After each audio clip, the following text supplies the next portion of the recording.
Okay, welcome everybody to our smart hiring session. Oh, nice. Okay, so there's some more words. Tabile says optimistic. Loving that. Nice. Good. Okay, so our session today, I'm going to Laurette on the go. Of course you are, as we know you, Laurette. So I hope that you're not too much on the go, that you manage to get a little bit out of the session, because it really is great. I'm going to work through the content quite methodically. When we reach the end, you might hear of things that I say. I might show you let me just mute. I might show you a spreadsheet that you don't have, or let me just mute Carol. There we go. So wherever you see that you need direction, then, you can just communicate with me and we'll take it from there. Okay. So there is quite a lot of content, but I'm going to move through it pretty quickly. Okay. So everybody, what does this picture mean to you? What does this mean? What do you feel when you see this? Or tell me what comes to mind.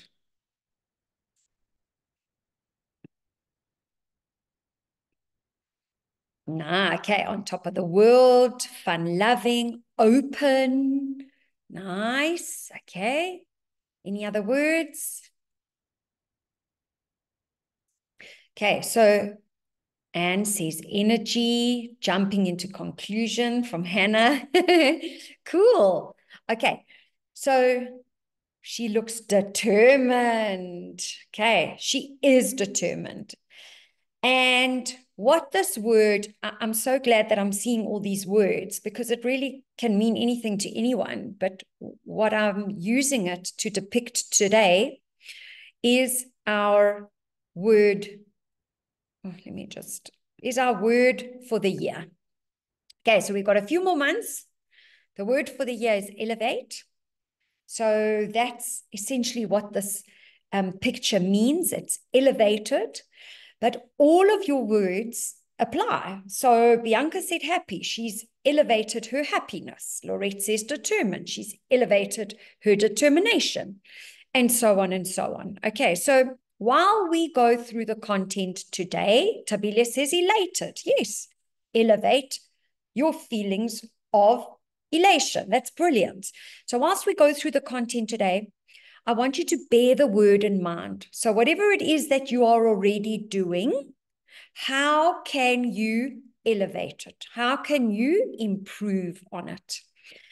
Do any of you feel like you have what you see in front of you employed in your business? Or maybe you feel like you are what you see in the screen in front of you. Any of you feel like this? Like you have a business full of certified drama queens? Anybody feel like that ever? Or perhaps you feel like you're a certified drama queen.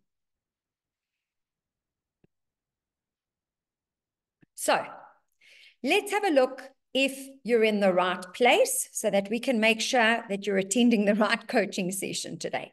So you are in the right place if you are having challenges hiring the right staff. If you feel like you keep hiring drama queens, or that you refer to your staff as drama queens, if you constantly have to babysit members of your team, and then for me, most importantly, if you want to become a talent magnet, okay, because I feel that others, we can change them, but I love the word talent magnet because it's so positive, right? So if any of these are applicable to you, then you are in the right place, and we are going through the right content today. So now I want to imagine a scenario, and as I'm reading this to you, I want you to go in the chat box and tell me how this imagining makes you feel as I read it. Okay, so imagine you had a proactive and productive staff 100% of the time. Just imagine that for 1 second. Imagine if you had a constant flow of the best talent CVs available all the time. Imagine you had more time to spend on what's needed than fixing or dealing with staff nonsense. And imagine you didn't have any staff issues ever. How does what I've just told you or said to you make you feel when I read them? How do you feel? I'm sure some of you are going to say disbelief, absolutely not possible. Lorraine, the happiest person alive. Okay, I think it's, there you go. So Tanya's going, amazing if only, right? Amazing. Okay, so that's how reading these things makes us feel when we think about that. Like, wow, how is that even possible? Gail says definitely happy. All right, I'm going to do this a little bit later on. So the first point that I want to make today, and all the slides I'm going to show you are going to talk into each other. But it is almost a given that employers today are doing the direct opposite of what we should be doing, which is we are hiring too quickly and we are taking too long to fire. Okay? And that needs to change. We have to slow down. We have to hire slower. Okay, and I'm going to take you through a couple of points now because I'm sure some of you are thinking, yo, well, what if I'm desperate? Okay, and we have to fire quicker because when the signs come up that the person is wrong and you go, oh, no, they'll change. How often does it happen? Hardly ever. Okay, so first things first, let go of the desperation that you need staff right now. Oh my gosh, I need them yesterday. I've got nobody. And I'll tell you why, because you are going to make a mistake. You are going to hire the wrong person because you're in a mindset and in a state of desperation, which means that your brain is not thinking clearly, number one. Number two, change your mindset. And what I mean by that is stop saying the words. I hear it all the time. There's no good staff out there. Oh, I can't find them. Nobody wants to work. Just think about the words that we're putting out there. Think about it and be honest in when you think about it. I find myself saying it. So I'm saying these things to you, but I say it to myself. And our dialogue has to change. Our dialogue has to say, there are good staff out there. I am going to find them. It might take me longer. Yeah, I'm not attracting drama queens. I am attracting, and that is the kind of dialogue and words that you need to speak out loud, okay? And then very importantly is follow a hiring checklist, okay? So I'll show you a little bit of some of their, I mean, your checklist can look like anything. Here's one. No problem. No problem. Welcome, Claire. So happy that you're on.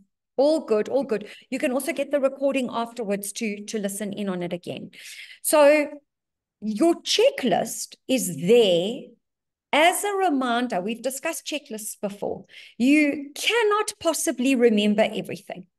So if you are working and hiring staff from a checklist, you are not going to forget to get the information that you need. So, for example, have you received a CV? What kind of qualification do you need them to have? Do they have it? Yes or no? What kind of work experience do you need them to have? Do they have it? Yes or no? What is their notice period? What is their mobile phone number? What is their email address? Where do they live? You need to know that kind of stuff. What salary do they want? What state do they live in? Do they have a valid work permit? How are they going to get to work? What is their mode of transport? What is their personality type? What is their disc profile?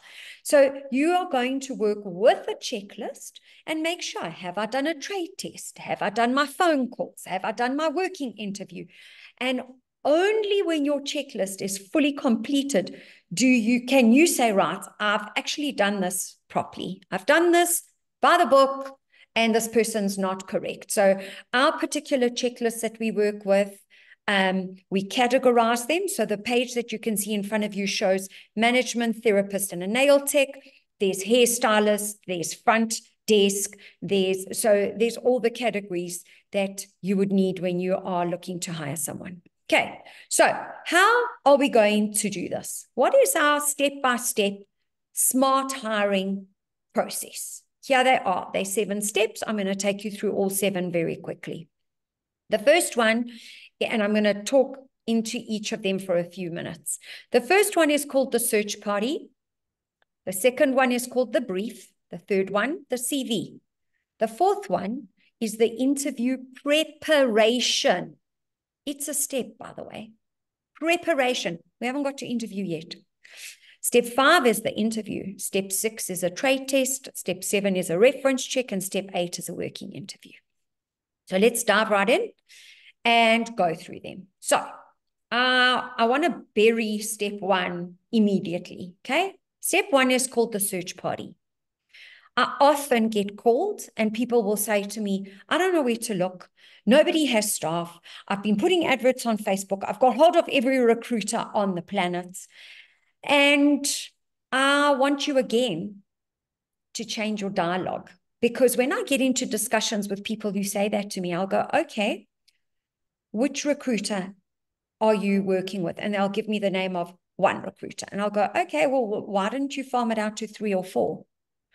Or they'll go, well, I placed an advert on Facebook. And I'll go, well, perhaps the position you're looking for is more of a LinkedIn profile, or it's more of an Instagram profile. So when I use the word search party, I mean, go on a search party. And only after you've done your proper search party do you say, okay, I can't do it anymore. But I've never had one person come back to me after we do a proper search party and say they couldn't find anybody. It really is, what kind of effort are you willing to put into finding this candidate? Okay. So you can go onto Facebook, you can go onto LinkedIn, you can go onto Instagram, recruiters and reputable schools. So my advice that I'd like to give you when it comes to this is, if you've got time on your hands, do all of them, right? Because you can do your own Facebook post, your LinkedIn, your Instagram, you can approach the schools. If you don't have time on your hands, go the recruiter route. But then my advice would be engage with more than one recruiter. Now, why do I say that? Because they're actually, the ones that I work with are all amazing. And in fact, we've got, I think, 2 recruiters online today, and they're all brilliant. The difference is that they all have different networks. So you're going to broaden the reach of the candidate that you're looking for. And it's not to say that one recruiter is better than the other. It's to say you're going to get more to choose from. So I would rather be interviewing 10 people, knowing, and we're going to get to now the criteria and all the rest of it, than only 2 that one recruiter could find me. Now imagine if I was engaged with 4 of them and they each sent me 2 candidates. I've all of a sudden got 8 to choose from. Okay, so your search party needs to be in the right place and it needs to start at the right place. Okay, so step number 2, why people get frustrated with themselves, they get frustrated with the amount of CVs they get frustrated with the recruiters, is because they don't follow step 2 correctly, okay? And step 2 is all about the brief. So I want to ask you a question. Have you ever got something that was totally different to what you thought you were getting? So like, for example, this before and after. So you thought you were getting this dress on the left, and that is what the photograph showed you online. And then you landed up getting the dress on the right. Or you thought you were ordering the beautiful cake on the left, and what you got was the cake on the right. Has this ever happened to any of you, where what you got was definitely not what was advertised, what you thought you were getting? Has that ever happened to you? And I'm sure you're going to say, yes, it has happened to me on many of an occasion. So the same questions. Have you ever received a lot of CVs that were not the right candidate? Interviewed, this is a good one, interviewed a candidate only to see that they do not look like their picture whatsoever. Okay? Have you ever interviewed a candidate that was absolutely perfect for the position? Perfect personality, they were just perfect, but they lived so far away. Or have you had plenty candidates sending in their CV that are not even qualified for the position that you're looking for? So all of this boils down to, this that I call here, the brief that you send to your recruiter, or the brief that you put out in your social media or in your search. Okay, so the more you can narrow down that brief, as in where do they live, the more information that you can give the recruiter, the better it is for them to find you somebody and not waste time and sending you all those CVs to you getting something that you had, it's not what you thought you were getting. Okay. Then this also comes down to the CV, the next step in the process is what type of CV are you getting in? Because that also is going to talk to you heaps and bounds about the candidate. So they're lucky when they go through recruiters because the recruiter tidies up their CV, right? But really, you are wanting the CV, and how somebody sends you their CV tells you a lot about themselves, about their personality, about what time and effort they take into themselves, okay, and into what it is that they're putting across to you. And one of the things that I always ask for is I want a photograph that is not older than 30 days. 30 days photograph of the candidate. I want to see exactly what it is that I'm getting in their photograph. And that is very, very important. Yes, it should be standard, but it's not, because people want their photographs to look beautiful. So they choose their most photoshopped picture, their picture where they look the most gorgeous, and it could be from 10 years ago. Okay, so that is quite important that you emphasize that. So a few CV tips that I'd like to give you that will save you a lot of headaches. How far from the business do they live? So I have taken quite a strong standpoint right now that if somebody lives further away than five, maximum 10 kilometers from the place of employment. And again, it really does depend where in the city we're looking for them or where it's positioned. I'm not even interested in talking to them. And I'll explain to you why. Everybody at interview point says, oh, I don't mind traveling. Of course they don't. It's new. It's fun. Oh, distance doesn't matter to me.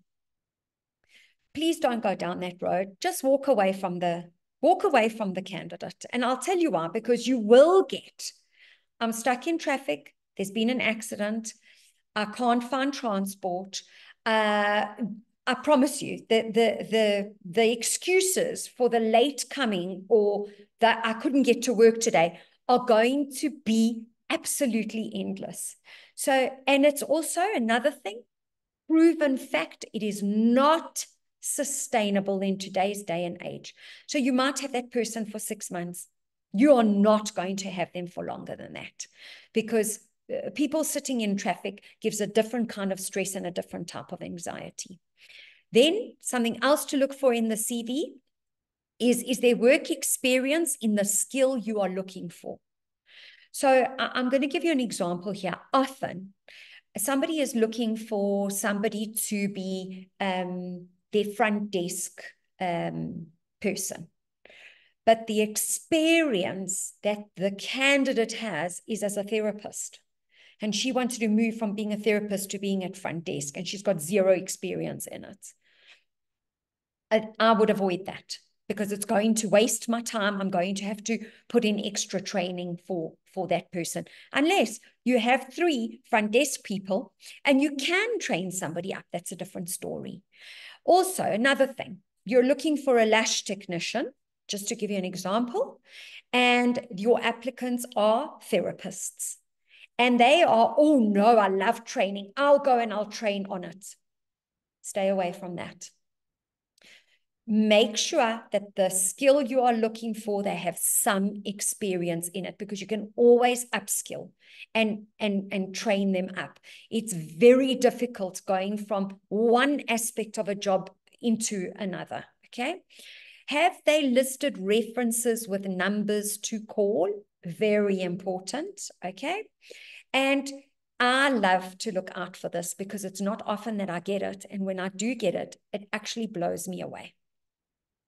Is, do they come to you with customer testimonials and before and after photographs of their work? Now, to all of you who are online, have you ever had anybody come to you for an interview that presented you with their before and after work and testimonials from their clients? Have any of you ever had it? And if your answer is going to be no, how would it make you feel if you got a candidate and they arrived with us with a portfolio of, I'm not talking about previous employer testimonials. I'm talking about consumers, people that they've worked on, customers, clients. How would that make you feel to see a portfolio of clients, or even go onto their social media and just see all the raving reviews from clients about this particular person's work? Tell me how that would make you feel if you were going to hire somebody like that. Let me know. So I'm trying to train up all the employees that I speak to and come into contact with, the therapists that I train these days, is I am saying to them, build up your own portfolio. Get customer testimonials, get them to write things, get them to post them and tag you on social media. Okay. So Melandi is saying, yes, but not often received. It's amazing, gives us confidence at their skills and abilities. Okay. So yes, Gail, we're going to get to the trade test. We are not discounting the trade test. But I've had a trade test where it's fantastic skills, but an absolutely diabolical personality and troublemaker. Not interested there. But if this person comes to you with all these, and you can see it as well on social media, you just need to do enough digging, and you're going to figure out holistically what this person is all about. Okay. So now the next step is preparing for the interview. And the key here is in the word preparation. And here we go.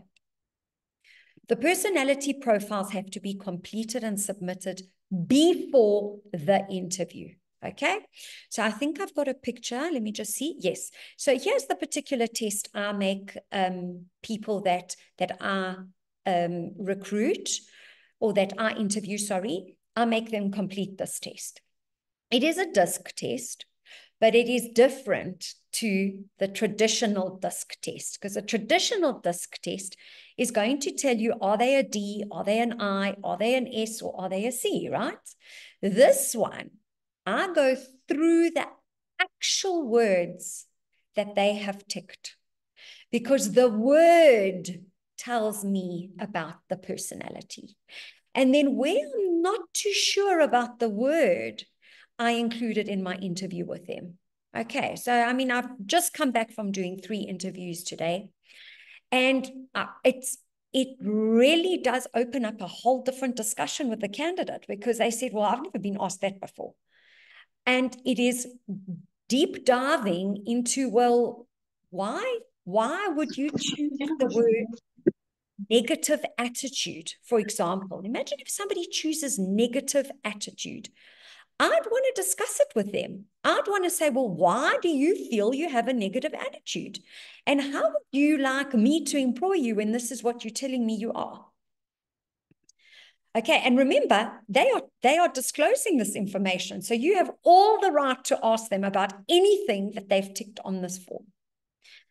The second thing that I complete or that I have ready, so I don't get them to complete it before I meet them first. And if I feel that they should complete it, then I give it to them. And that is a work ethic questionnaire. I'll go through the little work ethic thing in a minute with you. But this, a work ethic is really digging deeper to understand, does this person have work ethic? And does the work ethic that they think they have align with yours? If it doesn't, I tell the employers, don't waste your time, because work ethic, you cannot teach. You cannot. Somebody has either a great work ethic or they have a crap one. And that is the bottom line. It is not like a skill. So where it doesn't align with you, because remember, some of our work ethic, our perception of work ethic is very different. Mine and yours is very different. But if I employ somebody whose work ethic doesn't align with mine, relationship will fail. Okay. Then confirm the interview telephonically or make an excuse to phone them to hear how they sound over the phone. Now, this particular point for me is non-negotiable with anybody at front desk and your manager. Okay? With a therapist, you can decide. I do it anyway, because sometimes a therapist answers the phone and I want to hear, what does their dialogue sound like over the phone? And you can, it's one thing on person. Remember, most of our clients phone in over the phone. It's another thing over the phone. So do it over the phone. And then very importantly, do your social media reference check. So I stalk them. I literally stalk them on social media. Every single platform I can think of. It depends on what level it is that I'm interviewing for. So managers, I want to see that they're on LinkedIn. Therapists, I go straight to TikTok because that tells me a lot about their personalities. What are they posting on there? Okay, because TikTok is where they get most bold and brave. Remember, it's the most real of the platforms. So I want to see, you know, what is this person that, and you will never see that at an interview. So for me, take that 30 minutes and go and do a full social media check on your candidates. Okay, so these are, I mean, we go through this more in the module that has to do with staff, okay? Because it's impossible to understand the work ethic of your candidate in one questionnaire. But we've got a questionnaire. I've designed one. I think it's got about 10 questions that I really look at 2 of them that tells me, does this person align with me when it comes to ethics? But the 10 main workplace ethics that you also, again, everybody, please understand that this differs from person to person.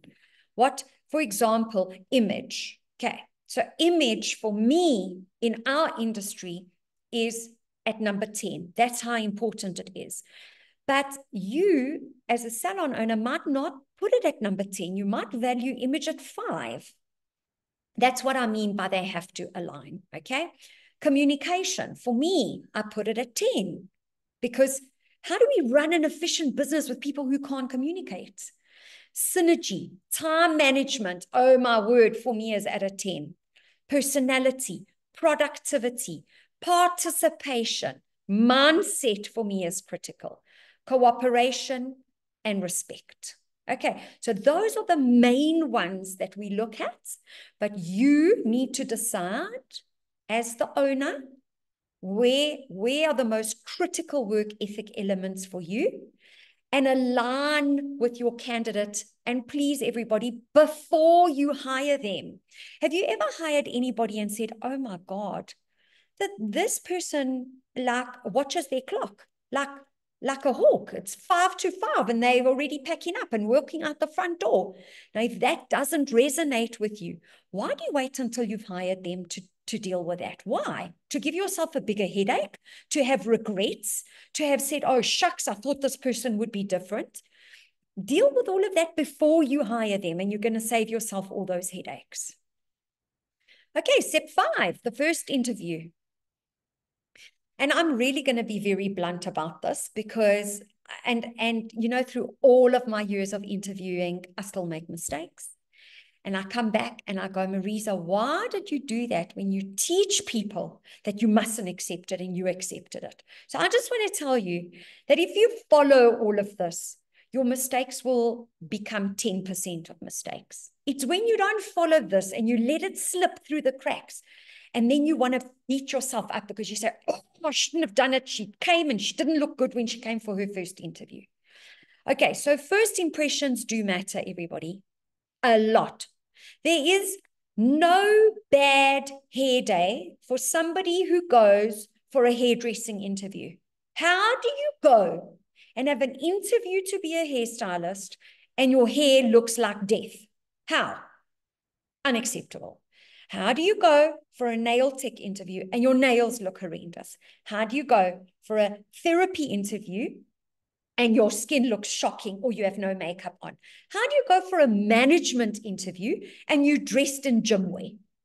Do you see how they just don't flow? Okay. Be prepared from your side. Please have all your documents ready. There is nothing worse than waffling, faffing. You can't find this document. Have everything ready, okay? Don't waffle. Oh my gosh. Stop spending hours in interviews talking crap about yourself and how you had this beautiful job and how you created this wonderful salon. Just get to the point, okay? Follow the interview questions template and work through your checklist. That is what you are there to do. You are not there to have a social discussion, not on your first interview. Okay, remember, you want to move through these candidates to find the right person. Your trade test. Please see all of these things. They don't say maybe perform a trade test. Always perform a trade test. And please note what I put in brackets there. Whether the recruiter you are working through has done a trade test or not, you do one yourself as the employer. Because again, my perception of a good facial is totally different to what Lorraine's is. But this person's going to work for me.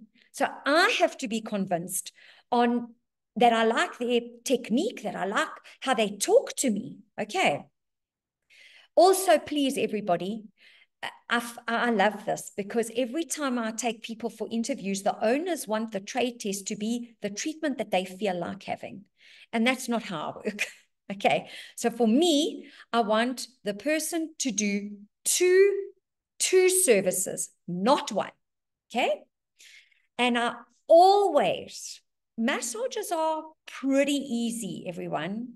Okay. So I tend to go for a very quick massage. I say, give me a 10 minutes. That's it. You can tell the skill. You can tell it in 2 seconds.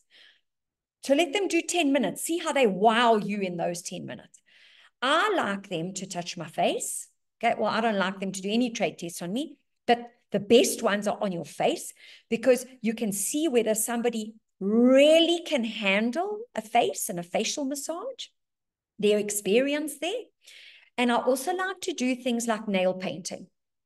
I really like to do that. And the reason for that is it tells me how precise their work is, how, you know, it brings out the C side of their personality when it comes to the interview. So please stay away from one test. Do them shorter. Let them paint 3 nails. You're not there to have a full-on manicure. So paint 3 nails, do a 5-minute facial massage and a 10-minute back massage. You're getting to feel their skill in 3 different areas. Then another thing, how they appear to their trade test also matters. So it's not just about their first interview. It's about what time and effort and what image do they want to show you when they want to come to their trade test. Do they come professionally dressed as a therapist because that's what they're about to give you a treatment? Or do they come in a fancy dress as if they're going out partying? And then very importantly, and don't ask them to do it, just see if it comes naturally. Does your candidate get into a discussion with you? Do they ask you, how do you like your pressure? Why are you choosing to have a massage today? What is it that I can do for you? How do you want to feel after I'm finished with you? Do they bother to ask you anything? Or is it just, wham, bam, thank you, ma'am, let me do your trade test? Okay, because the care, the effort, everything that they put into that trade test is how they are going to be afterwards with their clients, because that's their natural inclination. Reference checks. You must phone the references yourself, irrelevant of whether the recruiter has done it or not. Okay? So I love it when I get reference checks from the recruiters because they've done 80% of the job. But I like to phone and do my 2 or 3 questions to the references as well. And it is vitally important that you do this. Make sure you are speaking to the right person. Often on a reference check, you'll get the name and telephone number of the person that the candidate would like you to speak to. So I dig. I don't ask for that person. I say, this person worked there. Who does your hiring? Who was their manager at the time? Can I speak to the owner about them? Often they'll put the manager and not the owner. So just try and dig a little bit more when it comes to your references. After 2 phone calls, you're going to know exactly what's potting. You're going to know if you need to phone more, if something is suspect and things don't add up, or you're going to know this person is A for away, exactly what they've put on their CV. The social media reference check, non-negotiable. That's where you're going to look. Oh my word, I can tell you stories about candidates from doing social media reference checks. And then I always ask my references the magic question. And for me, that magic question is, if you had the opportunity to re-employ Marisa, would you re-employ her? If it's not sure, well, there's your answer. If it's definitely yes, then I know. That's the magic question. Okay. And then step number 8. Step number 8, I started introducing into my world 2 years ago. And I wouldn't hire somebody without step 8. Non-negotiable. I won't hire them. If they're not prepared to do it, the relationship ends right there. And step number 8 is called a working interview. Okay. And I want to tell you a few tips about a working interview from my perspective. There's 4 of them here. The first one is, please choose your busiest day for this. Don't choose the day when you are empty. That's not what you want to see. You want to see a day when you are packed. And I prefer to have 2 working interview days. Why? Because you never know. Somebody could be having a good day on one and a bad day on the other. You're getting to see them on 2 totally different days. Please, everybody, you have to pay them. This is not a free locum opportunity for employers. It really irritates me when I get a potential employer that says, yeah, let them come for a working interview, and then they open up a column for them, make money off them, and don't pay them for it because it's an interview. That is absolutely wrong, okay? You have to pay them for that day. It is a working interview. They are working. Look at things like, how do they interact with a team? Do they even bother to talk to clients? What is the interaction like with the clients? Are they proactive, or do they just sit on their phones? Or do they come and look for things to do and ask for things to do? And just look at their behavior in general and see if this behavior resonates with your business. It doesn't mean if somebody's an introvert that they don't fit, okay? It's if they're a lazy introvert, that could be a problem. So those are the kind of things you have to see, okay? Do you enjoy, okay, this is very important. because I always ask the managers or the owners this question. Did you enjoy having them there? And you know, when the manager says back to me, oh gosh, yeah, I didn't even know she was here. Well, then I'm like, well, then that person's not right. If you didn't even know that they were there for a working interview and they made no impression on you whatsoever, well, then what are they doing there? Okay, so you must have enjoyed having them there. You must have enjoyed even the vibe that they brought to your business. Okay. I also want to just quickly chat into the references. One more little thing on the references. So be careful when you're getting family members or friends that get put forward as references, especially when it comes to managers. It's a problem. Okay, so when I told you earlier on to dig a bit deeper when it comes to your reference checks, I would avoid phoning friends and family. Completely out of the question. What for? You don't need, what do they call them? Somebody did ask me for one the other day. Could I give them a reference, like a personality reference, what do they need that for? Well, I mean, what do people need for a character reference? That's right. Well, for what? Okay, I don't want that. If your owner can't give me a character reference, what do I want it from your family member from or a friend of yours from?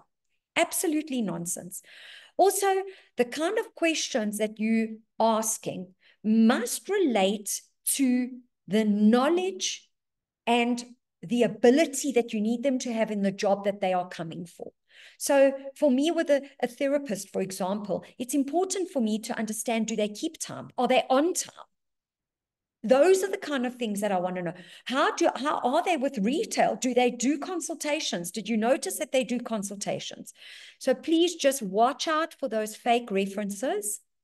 And I would avoid friends and family ones. Okay.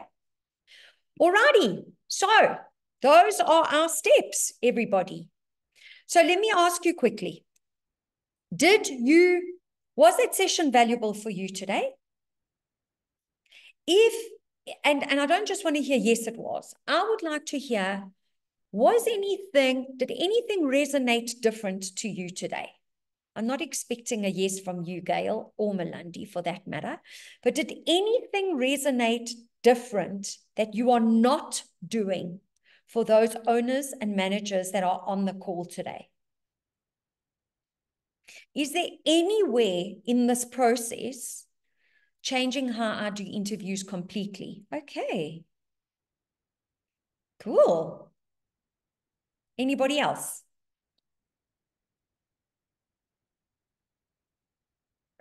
While you're all typing, I'll just share a little bit about the interviews that I sat in today. Because Bianca is saying changing how I do interviews completely. The lady that I was assisting with the interviews was quite baffled at the kind of questions I was asking. She says, well, why don't you ask them what their strengths are? And I said, because I don't care. That is all rehearsed nonsense. So I don't ask the typical questions at all. I don't ask what are your strengths and weaknesses because I honestly don't care what they are. And I do want to know what you're good at, but I'm not going to ask you like that. I'm going to find different ways to ask you. So we do have to change the type of questions that we are asking. Okay, this is also quite nice in our staff module. We have got your first interview questions, your second interview questions. The work ethic questionnaire is very important because I have found people are hiring staff when their ethics don't align, and it will never succeed. So rather align your ethics before you go down the engagement road and part ways. Don't waste either of yours time. Okay. Lorraine, I don't do a full day working interview. Okay. Do it. It will change your life. And I started changing 1 full day to 2 full days. And I pay them because I want that person to feel like they're getting paid properly to come, not just a measly amount. And it is unbelievable what we have seen in a 1-day interview and in a 2-day working interview. We have made the decisions of not hiring somebody after their second day when their first day they were great. So just bite the bullet, send them info, and don't make it 2 consecutive days. That's the other thing I just want to tell you. Make it a day, give them a skip of 2 days, make them come back for another day. Also, if you're going to do 2 days, choose one day as your most busiest day and choose the other day where you are not busy. Because why I say that, when you are not busy, you want to see what are they doing. Are they sitting on their phone or are they looking for work to do? Okay. Tanya, having the checklist for each time. I often go in without a checklist. I see the value of it. Definitely have your checklist, okay? Pre-interview DISC and work ethic questionnaire. It's going to make a massive difference, Claire. Definitely the steps mentioned are a no-brainer, but have been neglected. I think my biggest mistake was not taking the interviews as I would a corporate interview. Very informative. Okay, super. So I think really what I'm trying to do here for all of you is, because I hear it when I'm out in the marketplace, is the frustrations that people have with their staff. And for me, if we go back to how we hired them, that's going to halve. I'm not saying it's going to take them away, because you are always going to get frustrated at certain things, but it will halve your frustrations if they start with you on the right footing. Okay. Then in our module, so again, your other half of your frustrations, how are they going to go away? If you follow the contents in our staff and our HR module, okay? So what do we go through here? 7 steps to a dynamic team, staff huddles, staff meetings that everyone wants to attend, setting targets, that's easy, therapist opening and closing checklists, okay? This doesn't only work for therapists, front desk, manager, hairstylist, operator, a nurse, if you've got somebody doing IV drips, whatever it is, okay? Praise sandwich, 4 square questioning technique, how to delegate properly, managing conflicts and complaints, then that very important tool of planning your daily revenue, the value of your hour, how to mindset shift your team. And then on the human resources module, this is all these tools that we're discussing today. So your staff hiring checklist, your first interview questions, how to perform the trade test, how to run an effective working interview, how to perform your reference checks. I've also got a list of questions that you ask your reference checks.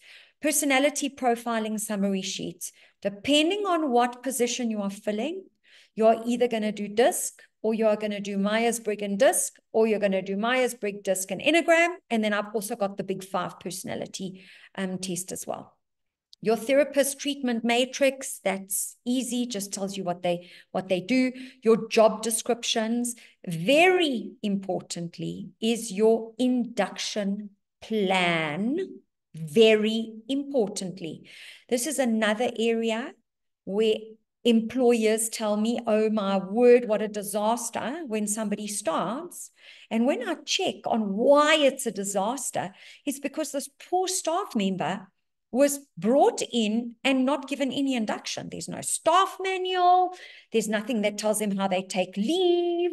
So they must just swim, basically. Performance reviews, KPIs, and exit interviews.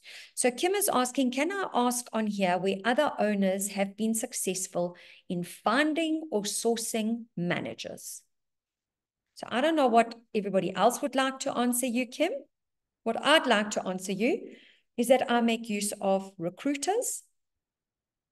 I give them a very, not strict, a very concise brief of what it is that I'm looking for. And my search party is very big when it comes to sourcing a manager. So I don't know if anybody else has any tips for Kim. So Kim, when you say we have found plenty but not performing as needed, then that goes back to the hiring checklist that wasn't followed. Because if you follow that checklist, you wouldn't have hired them in the first place, because the expectation of what the manager has to deliver would have been met before they started. And another thing, if they've done a 2-day or 3-day working interview with you, especially as a manager, you get to see the style, the culture that they bring to your business, a lot of that.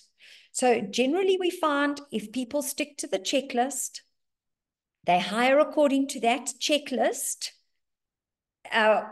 you probably won't hire a manager, but you won't say you've hired them and they're not performing. It won't work like that.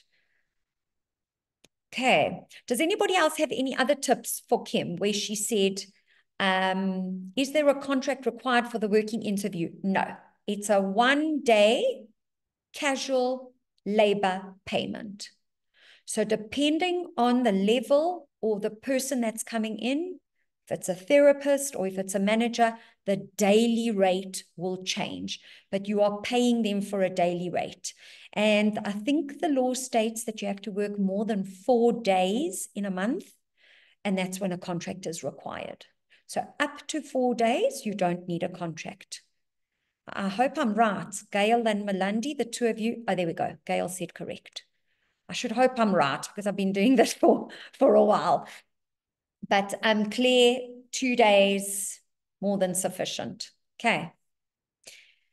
Any other questions? Any other questions? So if anybody would love to leave me a review, a Google review on today's session, or just in general on the guidance and how they feel in attending these coaching sessions and being part of our community, I would absolutely love that and appreciate it very much. So you can just scan the QR code in front of you and you click on it and it'll take you to the Google review page. And I would absolutely love that review from you, please. Can you go into the chat box and now let me hear a word, and especially I want to hear what your word is, Knox. How are you feeling now? How are you feeling after our little discussion that we had today? Let me hear. Can I move on to the next slide? Yes. Did everybody scan their QR code there, hey? Lorraine says she's motivated. Yay, goody, goody. I'm so happy. I want to know, when it comes to this hiring smart, do you feel like it's more solid in your head? Do you feel like, okay, this makes sense, I know what I have to do? Because that really is the intention in today's session. Okay. Oh my goodness, I'm so motivated. Yay, I'm so happy. Okay, now that's the kind of energy I needed. Thank you. Goody gumdrops. Okay, good. Gail, you're always motivated. You're so sweet. Thank you, Marisa. Your input is valued and will help so many owners who struggle with hiring the right talent. Focused. Good, Claire. I'm so happy. Good, good. I just want to make one more little point, okay, that I maybe want to talk about, that we spoke about in the beginning, is I want to say this without, like, I don't know, let me just say it anyway, is our dialogue seriously needs to change when it comes to finding staff. When I work with salon and spa owners, and the dialogue is, I can't find good staff. My staff are drama queens. My staff are lazy. They're not proactive. They don't want to do this. So I think you get the point of what I'm trying to say. So when I work with owners like that, that is the type of staff that they attract. So I just want to challenge you all to change the dialogue of the type of people that you want to work with and that you will only employ. And just see if that changes for you. Just say, listen, I'm not hiring drama queens anymore. I'm going to attract hardworking, proactive, strong retailers, happy people that just smile and are totally efficient. And that is what's going to start coming your way. Okay. Bye, Tanya. Yeah, we're going to end up now because I've got exactly 1 minute. I stick to my times, yeah. So please, everybody, if you're not part of our community, there's the QR code. Join us, become a member. Remember, let me show you there. We're in 19 different countries, so it's pretty cool that we're reaching all over the show.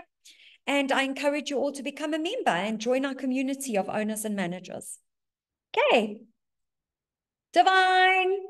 Thank you, everybody. Lots of love. See you soon. Pleasure, pleasure, pleasure. Ciao, ciao.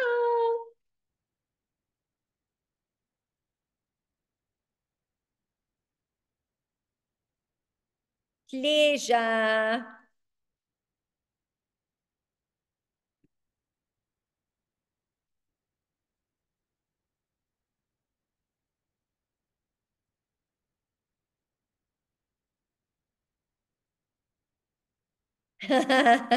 You want to be the last one leaving. Why?